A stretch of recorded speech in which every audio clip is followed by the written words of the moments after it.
Hello.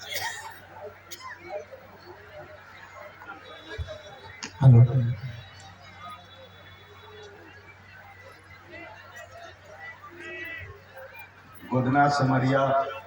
मेला 2023 के इस कार्यक्रम के उद्घाटन के अवसर पर उपस्थित माननीय विधायक श्री CN गुप्ता जी, मंच पर उपस्थित रिविलगंज प्रखंड के प्रमुख श्री राहुल राज जी, मुख्य पार्षद श्रीमती अमिता यादव जी, उप मुख्य पार्षद श्रीमती अर्चना देवी जी, भाई मुकेश यादव जी, श्री किशोर कुमार उर्फ पप्पू सिंह जी, मुखिया श्री मुन्ना सिंह जी, विकास सिंह जी, नगर पंचायत रिविलगंज के सभी पार्षदगण, सदर अनुमंडल के अनुमंडल अधिकारी श्री संजय राय जी, सदर SDPO श्री संतोष कुमार जी, CO साहब, थाना अध्यक्ष रिविलगंज सुभाष पासवान जी, सामने में बैठे ज्ञानी जी, राजेश हसन जी और उपस्थित सभी सम्मानित अतिथिगण,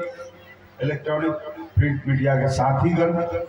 और इस मेले में आए हुए सभी अभिभावक, माताएं, बहनें, सबसे पहले सभी लोगों का मैं इस गोदना सिमरिया मेला में हार्दिक स्वागत और अभिनंदन करता हूँ। साथियों, कई वर्षों से यहाँ पर, कई सालों से गोदना सिमरिया मेला में लोग आते हैं और कार्तिक पूर्णिमा के दिन स्नान करते हैं, पूजा पाठ करते हैं। हम लोग भी बचपन में अपने अभिभावकों के साथ यहाँ आने और नहाने का सौभाग्य हम लोग को भी प्राप्त हुआ है। हम तो बचपन से जब इस मेला में आते थे तभी से लेकर आज तक हमको लगता है कि यहाँ पर जब मेला का आयोजन होता है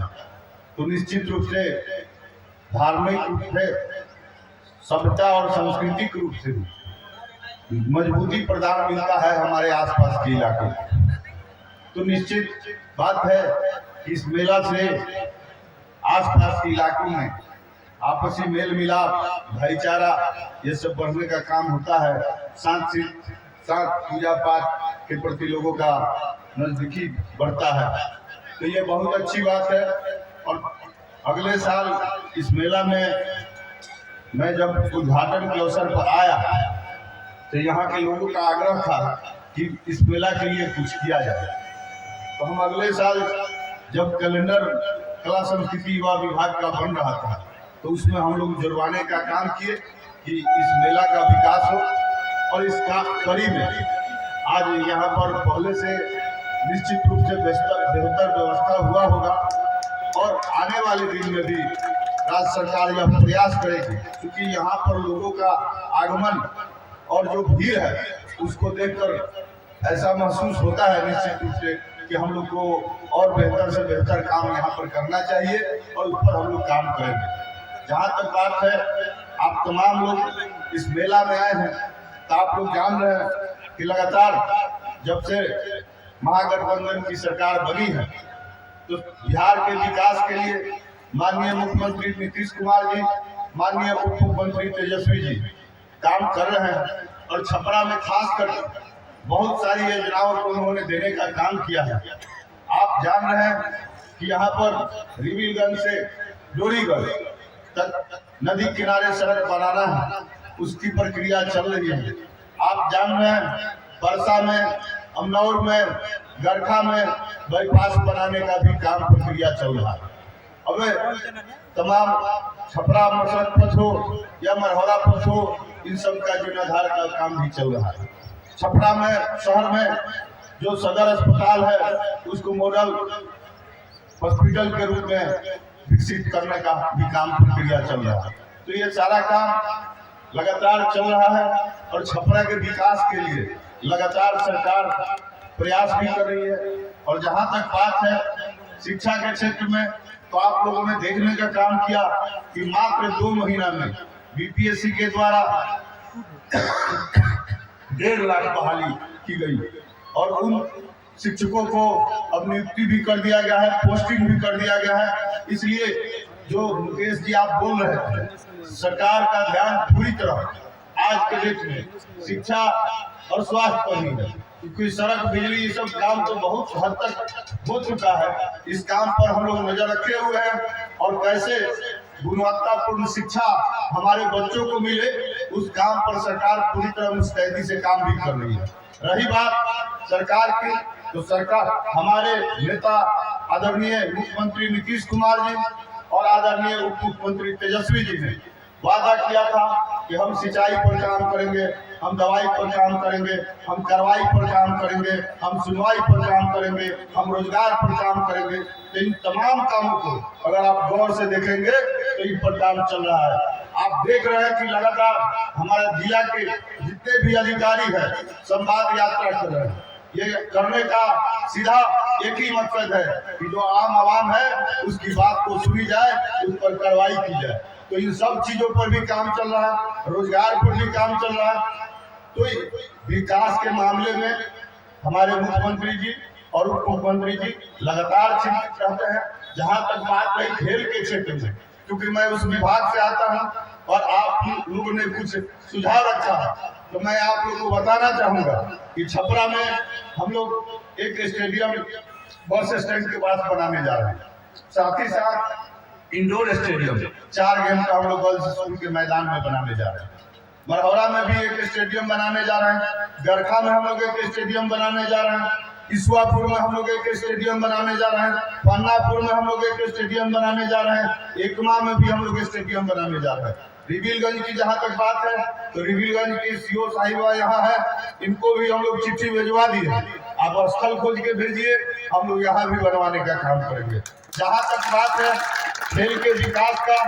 तो हम लोग उस पर लगे हुए हैं, क्योंकि खेल केवल स्वास्थ्य के लिए नहीं, समाज के लिए भी जरूरी है। और हम समझते हैं कि कोई भी टीम जब खेलने जाती है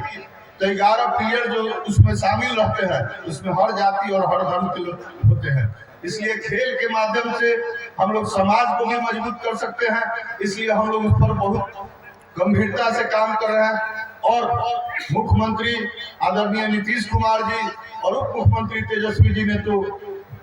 एक नया योजना शुरू किया कि मेडल लाओ नौकरी पाओ, और इस योजना के अंतर्गत अभी तक हम लोग 80 खिलाड़ियों को नौकरी देने का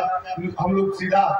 प्रक्रिया कर चुके हैं, और आगे अगले महीने में 80 लोगों को हम लोग नियुक्ति पत्र देने जा रहे हैं। और जो अंतर्राष्ट्रीय स्तर पर मेडल लाने का काम करेंगे, उन तमाम खिलाड़ियों को डायरेक्ट अनुमंडल पदाधिकारी और अनुमंडल पुलिस पदाधिकारी की नियुक्ति होगी, बिना कोई इंटरव्यू के, बिना किसी परीक्षा के। तो इसलिए खेल के क्षेत्र में बिहार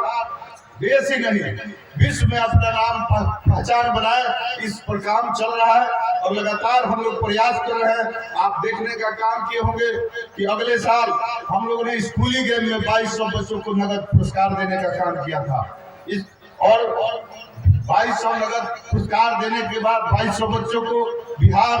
देश का दूसरा राज्य बना, कर्नाटक के बाद, जो स्कूली गेम में बच्चों को पुरस्कार देने का काम किया। इसलिए खेल के क्षेत्र में हम लोग पूरी गंभीरता से